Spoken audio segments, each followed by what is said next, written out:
Có một nơi ở Philippines với độ cao 1.500 m so với mực nước biển, còn tồn tại một di sản có niên đại 2.000 năm tuổi, ruộng bậc thang Banue, di sản thế giới của tộc người Ifugao. Những chủ nhân sáng tạo ra loại hình canh tác độc đáo và loại nhất thế giới trong hoạt động nông nghiệp truyền thống. Nơi đây cũng nổi bật là một địa điểm thu hút khách du lịch thế giới của Philippines bởi những cuộc leo núi và đi bộ đường dài đầy thử thách.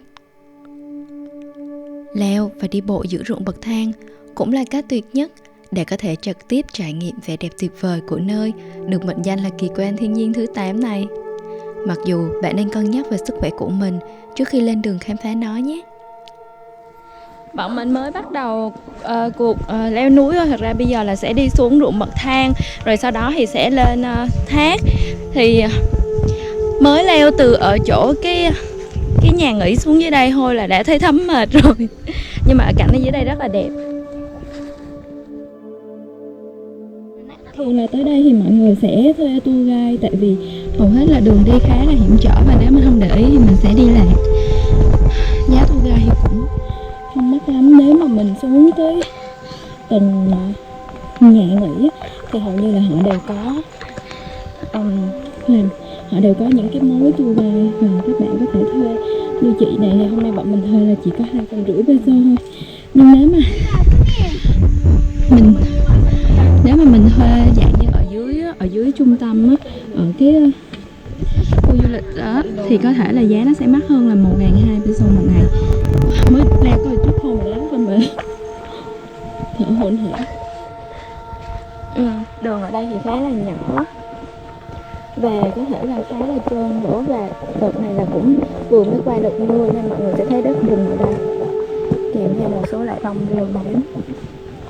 Bọn mình còn được mỗi người trang bị thêm một chiếc gậy nữa. Bây giờ mình sẽ tắt đi một chút tại vì đường nó khá là nhỏ. Mình sẽ tắt đi rồi sẽ để dành pin cũng như là thẻ nhớ cho thác cũng như là ruộng bậc thang. Trước khi tắt thì ở phía xa xa kia các bạn thấy không? Tí nữa có thể là mình sẽ đi qua đó, là ở đó sẽ có hoa nhã quỳ. Dã quỳ chứ hả? Để leo lên và leo xuống liên tục các bậc thang đá dốc như này không hề dễ dàng như bạn nhìn thấy. Những bờ ruộng bậc thang được người Ifugao kiến tạo khắp nơi. Họ kè bằng những viên đá nứt nẻ, liên kết với nhau, tạo thành các bờ ruộng bền vững và đa dạng về kích thước, chênh nhau về độ cao thấp. Ở Banue, ruộng bậc thang dường như mọc lên dựng đứng, có chiều cao so với bậc dưới từ 0,6 đến 2,1 mét. Vì vậy, mọi người hay cần sự hỗ trợ của gậy để có thể giữ thăng bằng trong lúc di chuyển.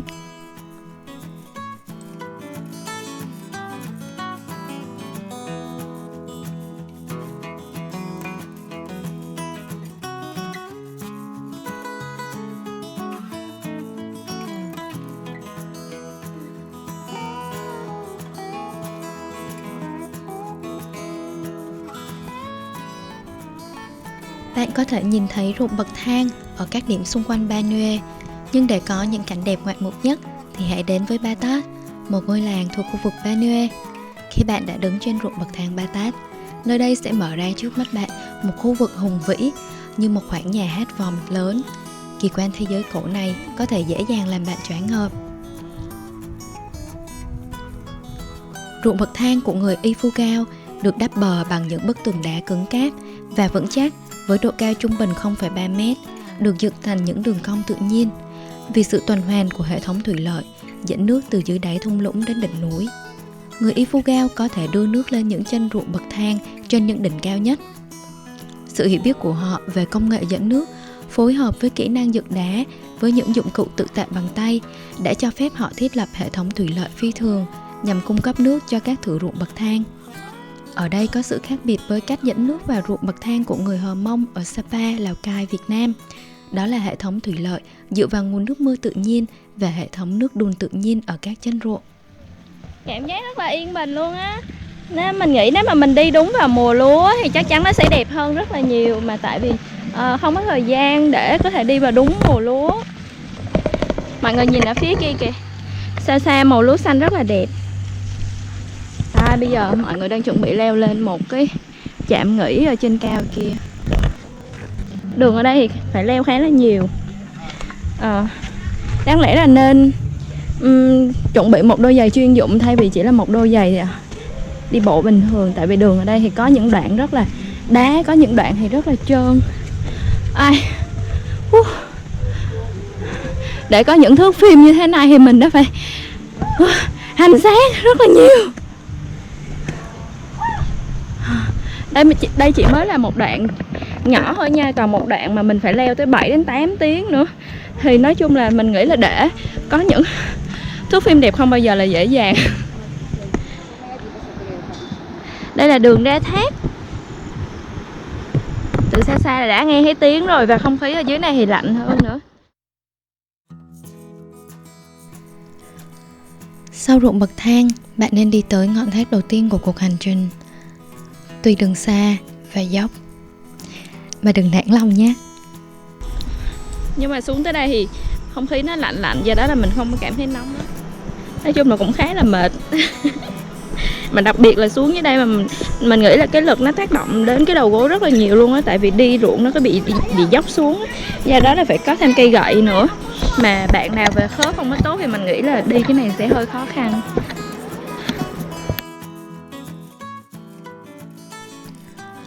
Miền trung của vùng Bắc Luzon này như một pháo đài tự nhiên gồ ghề, với những ngọn núi sừng sững, những hẻm núi có nhiều sông suối liền kề, những thung lũng, những dòng sông rải rác và những ngọn thác sương mù bao phủ.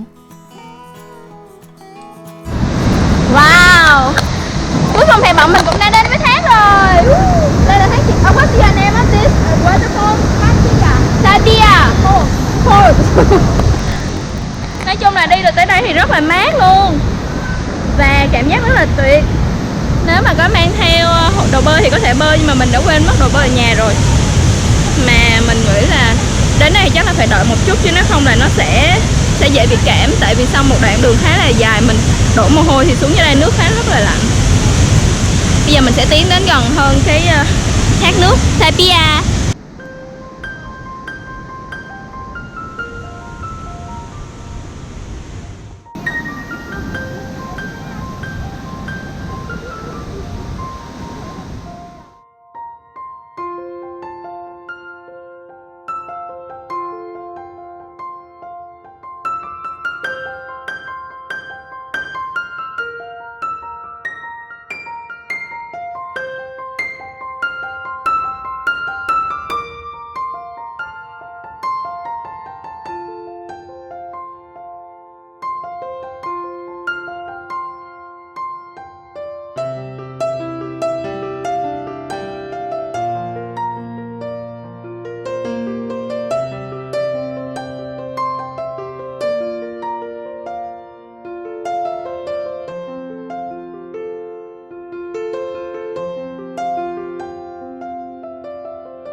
Ây da.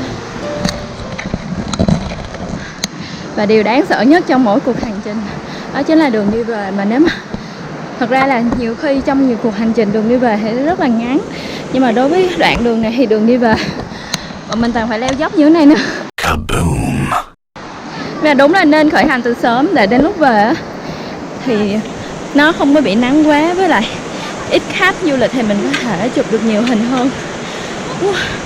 Tức là bây giờ mình phải tắt máy quay để tập trung chuyên môn leo chứ không là thở không nổi. Tại vì một bên đó là phải vịn lên can, còn một bên tay là phải có gậy như thế này. Bạn có thể lựa chọn nghỉ qua đêm tại Batat hay đi tiếp với hành trình 2 ngày đến Campulo và Pulau. Chúng tôi đã sống sót, bỏ công ra chinh phục thử thách và thật hạnh phúc khi hoàn thành mục tiêu. Gặp gỡ những người bạn mới, hít thở thật nhiều không khí trong lành của núi rừng và cười thật nhiều. See you in Saigon. See you in Saigon. Đến với Ba Nue, bạn hoàn toàn trở về với thiên nhiên, nơi không điện, không internet, không sóng điện thoại, tâm hồn như được gột rửa và tươi mát. Đến với nơi mà tộc người Ifugao kiên quyết giữ gìn bản sắc dân tộc và đời sống để phù hợp với niềm tin tập tục, những gì mà tổ tiên linh thiêng của họ để lại.